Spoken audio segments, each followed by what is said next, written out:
So we are going to give you more details about this, not next week, but the week after. Next week we have a weird week, 2 short days. Today we want to get you doing some stuff. So there's going to be a whole bunch of like filling in details that will happen not next week, but the week after. But in the short term, what I'd like you to do is just think about what our next project is going to look like. So we're done with the Derby Racer. Those of you who got your Derby Racer completed, that's great. If you didn't, or if you're not happy with your score, come talk to us. We might be able to give you some time outside of class to work on it. The report was due yesterday, or not yesterday, but Wednesday. So if you didn't get that done, like there's a bunch of work that you potentially could still do. We need to see you do it, which means we're not gonna, like, you can't just go home and like write a report and turn it in. Like, we wanna work with you to see this stuff. So if you didn't use your time before, you might need to give up some lunches and stuff and come in and do some of that work. Having said that, we're gonna put the Derby Racer behind us, and we're gonna move on to the next project, which is, we call it the Marble Machine. And I'm gonna write some stuff down. This will all be available to you in Canvas along with the video. And so you don't need to write this down. And as I said, this is gonna be relatively quick because we're gonna give you something to do in the shop today. The Marble Machine is basically a device without a real purpose, okay? A lot of times people think about these as Rube Goldberg machines. So you might have heard of a Rube Goldberg machine, or you might have built one in the past. What Rube Goldberg machines are is they are devices that are designed to do something simple in a really complicated way. They're just for fun. And we're gonna use the Marble Machine to look at some like science stuff. So with the Derby Racer, we were looking at velocity and displacement mostly, and we looked a little bit at acceleration, but mostly we were thinking about like motion, things move, basics of how we can make calculations involving motion. With the Marble Machine, we're gonna look at forces. And forces, to put it really simply, are pushes and pulls. We know them when we feel them. Anytime we're feeling something pushing, pulling on us, that's a force. And so we'll look in more detail at the science part of it in a couple weeks. What I want you to think about for today is some of the construction. And the construction for your Marble Machine, we're gonna have some pretty, like we're gonna have some requirements, and those requirements are gonna be designed to get you to think about the forces that are involved with your Marble Machine. The basics. The very simplest way to think about it is you're gonna have a piece of wood that's about this big. This is 16 inches by 16 inches. So this is gonna be the base of your Marble Machine. And then I'm gonna draw a picture, and some of you have seen my artwork before. It's not great, but I think I can kind of get across what this is gonna look like. So imagine that this is your base, and I'm kind of trying to draw it 3-dimensional. So this would be 16 inches here, this would be 16 inches here. And the way the Marble Machine is gonna work is you're gonna build something, and your marble is gonna start off there. So maybe like a tower or something like that. And that tower might have a little spot in it for your marble to go. And then your marble is gonna go in a very complicated way somewhere else. And where it ends up going needs to be on the opposite side where the marble started. So let's start in one corner, get all the way to the other corner. It's gonna get there through a series of things, little devices, okay? And those devices are gonna be things like, well, maybe you'll have a ramp, okay? So you might have a ramp that the marble falls into and then rolls down. And then maybe it's gonna land on like a seesaw, teeter-totter, right? So you might have a teeter-totter down here, and the marble hits that teeter-totter and it goes up like this. And then you might have some string attached to that, and maybe that goes around like a pulley or something, and basically it's gonna kind of wind its way from this high point to this low point. And it's gonna be falling the whole time. It's gonna move through gravity. You can make it go up too, right? Like you could have a ramp that goes up a little bit, but it's never gonna get higher than this. It's never gonna be able to go higher, than it started. But we could kind of like make this marble move in a bunch of ways, including up sometimes. And when it gets here, it's gonna do something. And for now, you don't really need to think about what it's gonna do. There are a couple of options. One is you could use a electrical, like a little computer called an Arduino. And those of you who are interested in using an Arduino, we can set it up so that when that marble lands here, it triggers a sensor, and then that makes the Arduino do something. Play a song or light up some lights, or it's a little computer basically, and it works in much the same way as like your cell phone, where you touch your cell phone and it does something. Do you need shields for it, the Arduinos? What do you need shields? Like, I've heard that Arduinos, you can like buy separate components that have like they can do unique and different things, like control audio. I don't know what you mean by shields, but A, we have some stuff, and B, if there's something you want, I'll look into getting it. Yeah, if there's a specific attachment, yeah, they do. They have peripherals for these Arduinos. If there's something specific that you would want to use, I'll see if we can get it, because I would love to support that. The other option here is that it could do something else. And in the past, we've had students do things like flip a light switch that turns on a light, or pull a piece of Kleenex out of a Kleenex box, or crack an egg, or it's just silly stuff, but it ends up being really fun. And of course, as we've told you before, one of our goals for you in this class is to have you enjoy yourselves. Ideally, you'll be having fun as you do some of the work in here.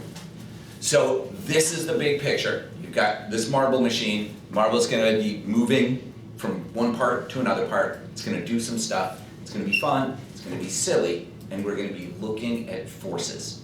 All right? Yeah. Does it need to be big? It's gonna be this big, I think, 16 by 16, right? Yeah. Where are we gonna put these? They'll go in the cabinet. Yeah. All of ours gonna fit in that cabinet? We've got space. We can store some in here too. Don't worry about that part. We'll make sure that we have a place for you to keep it. And if you're worried, like vandalism, unfortunately, is a thing. If you're worried about vandalism, we will make sure that yours is in a safe spot every day. All right, so this is the big picture.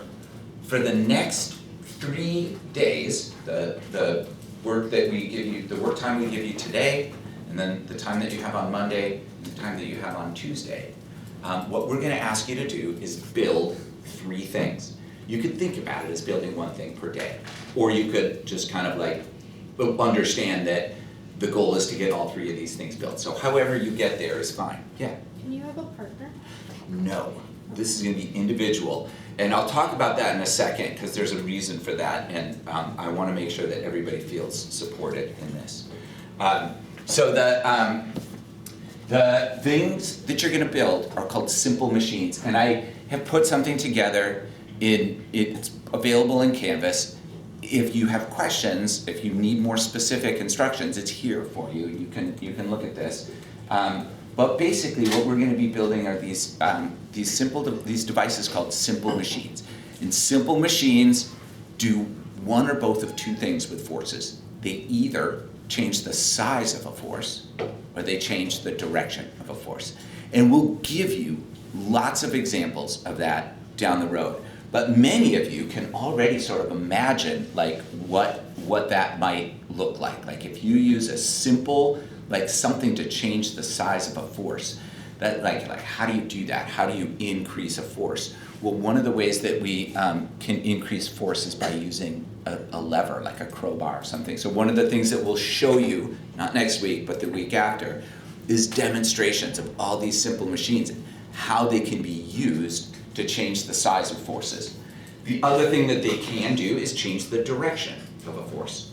So if somebody pushes on something this way, we can make a simple machine that causes something to push this way. And that's really handy sometimes. One of the times that that's really handy is when you're lifting things, because it turns out that it's not easy for humans to apply an upward force. So one of the examples that we'll give you is how we can lift something really big, right? Like I, for example, am probably strong enough to lift this, this filing cabinet up off the ground, but it's too awkward for me to do. And so if I wanted to lift this off the ground, I might use a simple machine. I might take a rope and put it around a pulley, which is one kind of simple machine. And then if I attach the rope to this, then I pull down on the rope. The rope will pull up on the filing cabinet. Now, I'm not heavy enough to do that, but I think I'm probably strong enough. So if I had, like, if I could lock my feet in somewhere, if I had some people like hold onto my legs so that I didn't like just lift myself up into the air, I could probably lift that filing cabinet. You know, wouldn't be able to lift it far, but I'd be able to like get it up off the ground a little bit, and you all could do the same thing. So we're changing the direction of forces is sometimes really useful. The simple machines that we're gonna build over the next few days need to be small because they need to fit on your base. You're gonna build these and you're gonna use them. So part of why you're building them is so that you can figure out how to build them. Part of why you're building them is so that you can use them. So there's some requirements about how big they are. I said 5 inches long, 2 inches wide, and 3 inches tall. And the reason that I said 5 inches wide, 2 inches long, and 3 inches tall is because I grabbed this tape dispenser and I thought, this is about as big as we'd want it to be. Any one machine. If it's any bigger than this, like, you know, if we start building things that go onto the base that are bigger than this, then they're just not gonna fit. So I just picked this up and measured it roughly. We're not gonna check the size of your machines. I'm not gonna check them with a ruler, but I will say that's too big. So just like we're building small. So one of the things that you're gonna be practicing in the shop over the next few days is working with things that aren't large. You've gotta be able to work with things that are relatively small. We're gonna make things out of wood and glue and like screws and nails and stuff like that. So the 3 things that we're gonna ask you to build are the 3 simple machines. We'll demonstrate these for you in a couple weeks. One is a ramp, and with the ramp, in addition to kind of being the right size, we're gonna have a marble. And so if your ramp is gonna be used for the marble, then you gotta make sure that the marble doesn't just roll off the side. So when you construct a ramp, it needs to have some rails on it. We're gonna have a lever, that's another kind of simple machine. And levers, you can build them so that they pivot in the middle, or you can build them so that they pivot on the side. And we are gonna ask that you build yours so that they either pivot on the side or that they're adjustable. So we're gonna use the levers to change the size of a force, and in order to do that, it has to be off-center. You don't change the size of a force if you have a centered lever. So when you build your lever, it's got to either be adjustable or you can just build it so that it's off-center. And then the last machine is a pulley. And I'm going to make some very quick drawings of these machines so that you can see how you might think about making them out of wood. This will be posted on Canvas. You don't have to write this down. I'm going to do it quickly. Some of you don't need this, and that's part of why I'm doing it quickly. Others of you are going to find that this is really helpful, okay? So to build a ramp, what I would recommend is that to keep things simple, you can build a ramp with 4 pieces of wood, okay? You're gonna have 1 piece of wood be kind of the main support part of the ramp. So it'll be the slanted part. And then you'll have 2 pieces of wood that make the rails of that ramp. So those will be on the sides, one on one side, and then there'll be 1 piece of wood that you put on the other side. Okay, so it's gonna sit like this, right? You've got a ramp with rails on either side. And then the last piece of wood is gonna be a support, and it'll go underneath it, and it'll just prop up one end. That's the easiest way to build a ramp. Lots of other ways to do it. This is how I would recommend.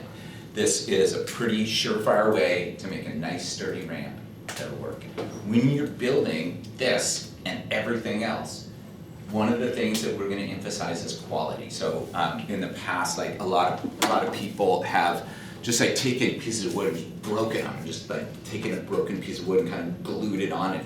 That's not gonna cut it. For what we're doing, one of the things that we hope that you figured out over the past 6 weeks is how to build some stuff that's kind of nice. And so we're looking for quality with this.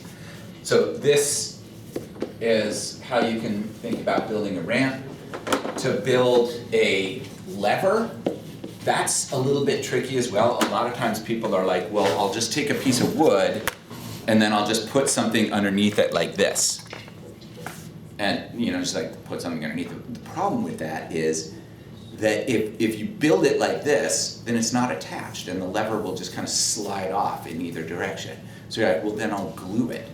And then you glue it and then you like attach it to your base and it doesn't move. So you have to build your lever in a way that allows it to pivot. So what we've figured out in the past is the best way to do that is to have the pivoting part of the lever just be a piece of wood like this. And then what I usually do is I attach a block of wood underneath it, and that needs to be off center, so it's gonna look something like this, and then drill a hole through that block of wood. And then you can make a little support for it, and that support is gonna consist of 3 pieces of wood. It's gonna have 1 piece of wood that has a hole drilled through it, that's attached to a base. And then another piece of wood that has a hole drilled through it, and I'm sorry that I can't draw, but I'm hoping that you can at least figure out what this looks like. And this whole thing kind of fits around that piece. And you can put a screw through this hole, and this hole, and then the lever can pivot back and forth. This is really easy to attach anywhere you want on your base, so you lock that down on your base, and then you just pop the lever in, put a screw in, and you're good to go. The last simple machine is a pulley, and that one ends up being really tricky because what people want to do is they want to take like a piece of wood, like a wheel, right, and drill a hole through it and say like, well, there's that's going to work. But there's 2 problems with that.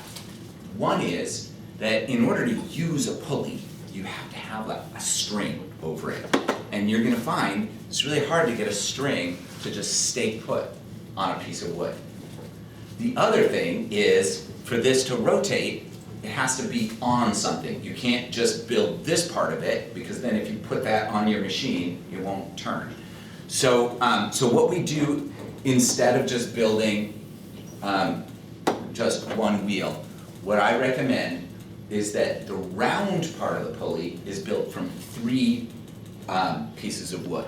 One that's sort of large, and then on the inside of that is another one that's smaller, and then on the other side is another larger piece of wood.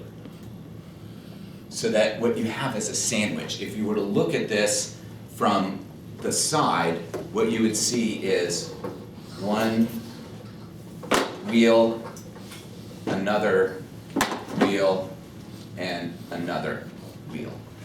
And there is a hole drilled through all of these so that the whole thing spins. And these are attached to each other. Wood glue, or just hot glue will work for that. And then you could put a string over the top of this middle one, and it'll rotate the whole thing back and forth. but the string won't slip off. And a lot of times people try to glue the string to the wheel, but that doesn't work because then as the wheel turns, where the string is attached, the glue turns too, and it doesn't work. If you think about how wheel pulleys and levers work, the attachment point isn't on the side, it's friction at the top. Okay, and then the other piece is, well, how do you support this? You support this with something that basically looks the same way that the base of the lever looked. So what I do is I take one piece of wood like this, and I drill a hole through it, and then I take another piece of wood like this, and that's the base, and I make another piece of wood like this, with a hole drilled through it, and then I just put them together. So take this, this goes here, take this, this goes here, and then my wheel goes in between those, and you put a screw or a piece of metal through all of that, and then you have something that you can easily attach to your base, the wheel will rotate, and it'll keep a string on it, okay? So your goal over the next 3 days is to make little machines, you know, like you saw our size is this or smaller, little machines that are well built that you can use in your marble machine. And I know we haven't given you a lot of the details about how the marble machine is going to work, but I'm hoping that that's going to be enough information to at least get most of you started. Okay, I'm going to pause the video, stop the video, and then